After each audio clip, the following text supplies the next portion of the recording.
سیکولریزم اصلا یوه باطله مفکوره ده او اوس مهال د نړۍ په ځینو هیوادونو کې ګڼ شمېر خلک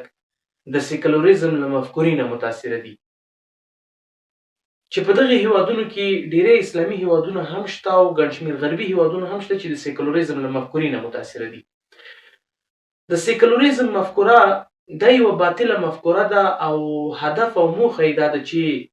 دین باید په هیڅ وخت کې په انساني امورو کې او په د انسانانو په ژوند کې باید دخیل نه وي. خپله سیکولریزم اصلا دغه یو هدف یې دا دی چې سیکولرستان او ډیر کوشش دا کوي چې دینداره سړی بېدینه کړي،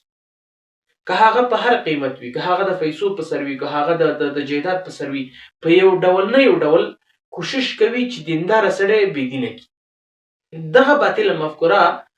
نه یوازې په غرب کې بلکې په اسلامي هیوادونو کې هم شتون لري، لکه د مثال په طور اروپایي هیوادونو کې،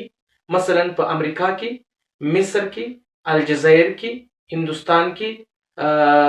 مراکش کې، تونس کې او سره ترڅنګ په اندونیزیا کې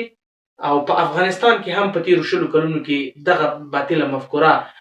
خپل مرکزونه درلوده او کوشش سیکولرستانو دا کوي چې د سیکولریزم مفکوره په دیندار خلکو کې عام کړي. دا چې سیکولریزم کله رامنځته شو، چا رامنځته کو، د کومو موخو لپاره یې رامنځته که او خپلې موخې په کومو هیوادونو او په کومو پرګنو کې او په کوم ډول خلکو کې په کومو اتیانو کې غواړي چې خپلې موخو ته ځان ورسوي او دغه سیکولریزم مفکوره پکې پلي کړي. په دې باندې ان شاء الله په نیکسټ ویډیو کې ان شاء الله ضرور درته بحث وکړم.